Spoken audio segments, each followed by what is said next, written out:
आप सुन रहे हैं हॉरर कहानी, वह भी मेरी जुबानी। दोस्तों, आज मैंने आप लोगों के लिए एक खौफनाक और हॉरर स्टोरी लेकर आया हूं जो दिल्ली की डरावनी जगह के बारे में है। वीडियो शुरू करने से पहले मुझे आप सबसे छोटी सी रिक्वेस्ट है कि अगर आप मेरे चैनल पर नए हैं तो मेरे चैनल को सब्सक्राइब करना और मेरी वीडियो को लाइक भी करना। ये एक नया चैनल है जिस वजह से मुझे आप लोगों की सपोर्ट की जरूरत है। और दोस्तों, कमेंट करके हमें जरूर बताना कि हमारी कहानी आपको कैसी लगी, और आप अपना नाम भी लिखना और यह भी बताना कि आप किस शहर से मेरी वीडियो को देख रहे हो। और फिर मेरे आने वाली वीडियो में मैं आप लोगों के नाम बताऊंगा अपने YouTube वीडियो में। तो चलिए दोस्तों, बिना समय बर्बाद किए कहानी शुरू करते हैं। मैं एक पत्रकार हूं और मेरी दिलचस्पी हमेशा रहस्यमयी घटनाओं में रही है। एक दिन मुझे एक खबर मिली जिसने मेरी रूह तक को हिला दिया। नई दिल्ली के बाहरी इलाके में एक पुरानी हवेली थी जिसे लोग प्रेतबाधित हवेली कहते थे। बहुत से लोग दावा करते थे कि उन्होंने वहां असामान्य घटनाएं देखी हैं। मैंने सोचा कि यह मेरे लिए एक शानदार कहानी हो सकती है, इसलिए मैंने फैसला किया कि मैं खुद वहां जाकर सच्चाई का पता लगाऊंगा। रात के अंधेरे में मैं हवेली की ओर चला। हवेली का प्रवेश द्वार जर्जर था और अंदर का दृश्य और भी भयावह था। हवेली का हर कोना एक भयानक कहानी कहता प्रतीत हो रहा था। दीवारों पर जगह जगह पुरानी तस्वीरें लटकी हुई थीं, जिन पर धूल की मोटी परत जमी थी। मैंने अपने कदम धीमे कर लिए और ध्यान से चारों ओर देखना शुरू किया। जैसे ही मैं हवेली के भीतर पहुंचा, मुझे अचानक एक ठंडी हवा का झोंका महसूस हुआ। मुझे लगा जैसे कोई मेरी गर्दन के पीछे सांस ले रहा हो। मैंने तुरंत पीछे मुड़कर देखा, लेकिन वहां कोई नहीं था। मेरे मन में डर का साया गहरा होता जा रहा था, लेकिन मैंने खुद को संभाला और आगे बढ़ता रहा। हवेली का दूसरा तल और भी भयानक था। वहां एक पुराना पियानो था जो अपने आप बजने लगा। उस धुन में कुछ ऐसा था जो मेरी आत्मा को कंपा रहा था।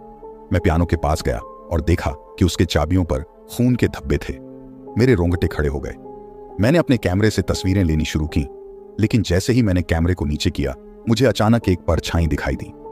वह परछाई हवेली के भीतर की ओर बढ़ी और एक कमरे में गायब हो गई। मेरा दिल तेजी से धड़कने लगा, लेकिन मेरी जिज्ञासा ने मुझे उस कमरे की ओर खींचा। कमरा ठंडा और अंधेरा था।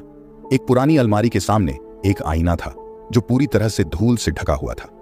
मैंने अपने हाथ से आईने को साफ किया और देखा कि उसमें एक लड़की की परछाई दिखाई दे रही थी। वह लड़की सफेद कपड़े पहने हुए थी और उसके चेहरे पर एक गहरी उदासी थी। मैंने उससे पूछने की कोशिश की, तुम कौन हो? लेकिन उसने कोई जवाब नहीं दिया। अचानक उस लड़की ने मेरी ओर देखा और उसकी आंखों में एक अजीब सी चमक थी। उसने अपने हाथ से इशारा किया और मैं उसके पीछे चल पड़ा। उसने मुझे हवेली के तहखाने की ओर ले जाया, जहां एक पुरानी लकड़ी की सीढ़ी थी। सीढ़ी इतनी कमजोर थी कि किसी भी समय टूट सकती थी, लेकिन मैंने अपनी हिम्मत जुटाई और नीचे उतर गया। तहखाने में बहुत अंधेरा था और एक अजीब सी बदबू आ रही थी। वहां एक पुराना बक्सा पड़ा हुआ था। मैंने बक्से को खोला और उसमें कुछ पुरानी तस्वीरें और दस्तावेज मिले।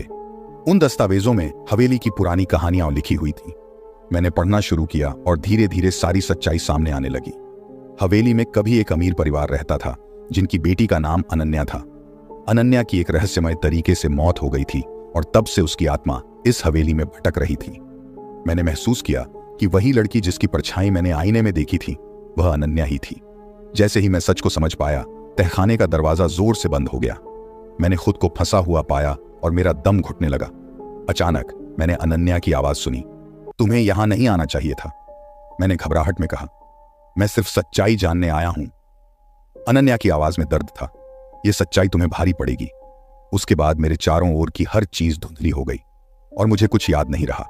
जब मेरी आंख खुली तो मैं एक अस्पताल में था। मेरे साथियों ने मुझे वहां पाया और अस्पताल पहुंचाया था। मैंने अपने साथ हुई घटना के बारे में उन्हें बताया, लेकिन किसी ने भी मेरी बात पर यकीन नहीं किया। कुछ दिनों बाद जब मैं ठीक होकर वापस अपने ऑफिस पहुंचा तो मुझे एक पत्र मिला। उस पत्र में लिखा था, धन्यवाद, तुमने मुझे आजाद किया। मुझे समझ में नहीं आ रहा था कि यह पत्र किसने भेजा है, लेकिन मुझे अंदर से एक शांति का एहसास हुआ। शायद अनन्या की आत्मा अब मुक्त हो चुकी थी। यह अनुभव मेरे लिए हमेशा एक रहस्य बना रहेगा। लेकिन एक बात मैं जानता हूं, कुछ कहानियां ऐसी होती हैं जिन्हें हमें बस सुनना चाहिए, उन्हें जानने की कोशिश नहीं करनी चाहिए। मेरे जीवन में यह घटना सबसे अनोखी और डरावनी थी, लेकिन इस कहानी का अंत यहां नहीं हुआ। कुछ महीनों बाद मुझे एक नई जानकारी मिली। एक वृद्ध व्यक्ति मेरे ऑफिस आया जो हवेली के पुराने केयर टेकर का बेटा था। उसने मुझे बताया कि वह पत्र वास्तव में अनन्या की आत्मा की ओर से नहीं था। वह पत्र उसकी ओर से था और उसे अनन्या की आत्मा के बारे में और कुछ बताना था। उसने बताया कि उसकी मां ने उसे मरने से पहले बताया था कि अनन्या की मौत एक दुर्घटना नहीं थी। अनन्या की हत्या उसके ही परिवार के एक सदस्य ने की थी, जो हवेली की संपत्ति पर कब्जा करना चाहता था। अनन्या की आत्मा इसीलिए हवेली में भटक रही थी क्योंकि उसकी मौत का बदला अब तक नहीं लिया गया था। मैंने उस व्यक्ति से पूछा, क्या तुम्हें पता है कि वह हत्यारा कौन था? उसने जवाब दिया, मुझे सिर्फ यह पता है कि वह व्यक्ति अब भी जिंदा है और नई दिल्ली में ही रहता है। इस जानकारी ने मेरे मन में एक नई जिज्ञासा और बेचैनी भर दी। मैंने तय किया कि मैं इस रहस्य का पर्दाफाश करूंगा। मैंने उस व्यक्ति के साथ मिलकर एक योजना बनाई और हम उस हत्यारे को ढूंढने लगे। कुछ दिनों की खोजबीन के बाद हमें पता चला कि वह हत्यारा अनन्या का चाचा था, जो अब एक वृद्धाश्रम में रह रहा था। हमने सोचा कि उसे उसके की सजा दिलानी चाहिए। हम वृद्धाश्रम पहुंचे और उससे मिले। वह अब एक असहाय और बीमार व्यक्ति था। जब हमने उससे अनन्या की हत्या के बारे में पूछा तो उसकी आंखों में डर और पश्चाताप की झलक दिखी। उसने सब कुछ कबूल किया। उसने बताया कि वह हवेली की संपत्ति पर कब्जा करना चाहता था और अनन्या उसकी राह का सबसे बड़ा रोड़ा थी। हमने तुरंत पुलिस को बुलाया और उसके खिलाफ सबूत सौंप दिए। पुलिस ने उसे गिरफ्तार कर लिया और उस पर मुकदमा चलाया गया। इस घटना के बाद मैंने एक बार फिर उस हवेली का दौरा किया। इस बार मुझे हवेली में कोई डर नहीं लगा। मैं महसूस कर सकता था कि अनन्या की आत्मा अब शांत हो चुकी थी। मैंने हवेली के चारों ओर देखा और एक आखिरी बार अलविदा कहा। जैसे ही मैं वापस लौटने लगा, मुझे हवेली के दरवाजे पर एक छाया दिखाई दी। वह अनन्या थी। उसने मुस्कुराते हुए मेरी ओर देखा और धीरे धीरे हवा में विलीन हो गई। मैंने समझ लिया कि अब उसकी आत्मा को शांति मिल चुकी है और वह इस दुनिया से विदा ले चुकी है। इस अनुभव ने मुझे सिखाया कि हर कहानी का एक अंत होता है, लेकिन कुछ अंत ऐसे होते हैं जो हमें हमेशा के लिए बदल देते हैं। अनन्या की कहानी ने मुझे जीवन और मृत्यु के बीच के उस पतले पर्दे की झलक दिखाई जिसे हम अक्सर अनदेखा कर देते हैं। अब जब भी मैं नई दिल्ली के बाहरी इलाके से गुजरता हूं तो उस प्रेतबाधित हवेली की यादें मेरे मन में ताजा हो जाती हैं। मैं जानता हूं कि वह हवेली अब प्रेतबाधित नहीं रही, लेकिन उसकी दीवारों के भीतर जो कहानियां दबी हैं वे हमेशा मेरे दिल में एक डर और रहस्य का साया बनाए रखेंगी। और शायद किसी और जिज्ञासु आत्मा को एक दिन उन कहानियों की सच्चाई जानने की हिम्मत मिलेगी। लेकिन एक बात पक्की है, कुछ रहस्य ऐसे होते हैं जिन्हें जानने की कोशिश नहीं करनी चाहिए, क्योंकि वे हमारे लिए कितनी भी भयानक और अनजानी हो सकती हैं। नई दिल्ली में मेरी नौकरी के दौरान मुझे एक पुरानी और सुनसान हवेली में कुछ सरकारी कागजात जुटाने के लिए भेजा गया। यह हवेली एक समय में किसी राजसी परिवार की संपत्ति थी, लेकिन अब इसे लोगों ने भूतिया मान लिया था। इसे शाही हवेली कहा जाता था, लेकिन वहां कोई शाही ठाट बाट नहीं था, केवल वीरानगी और एक अजीब सी खामोशी थी। जब मैंने हवेली के मुख्य द्वार को धक्का दिया तो दरवाजा चिड़चिड़ाता हुआ खुला। अंदर घुसते ही एक ठंडी हवा का झोंका मेरे चेहरे से टकराया और मेरे रोंगटे खड़े हो गए। अंदर का दृश्य किसी फिल्मी सेट जैसा था। दीवारों पर जाले थे और फर्श पर धूल की मोटी परत थी। मुझे अपने काम पर ध्यान देना था, इसलिए मैंने अपना ध्यान भटकने नहीं दिया और सीधे अपने काम में लग गया। हवेली के अंदर की हल्की रोशनी और सन्नाटा मुझे असहज कर रहा था। हर कदम पर ऐसा लगता जैसे कोई मुझे देख रहा हो। मैं जल्दी जल्दी कागजात इकट्ठा करने लगा।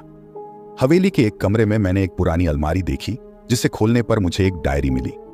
डायरी के पन्नों को पलटते हुए मुझे एक जगह कुछ अजीब सा दिखा, जैसे किसी ने खून से लिखा हो। डायरी में लिखा था, यहां कुछ गलत हो रहा है।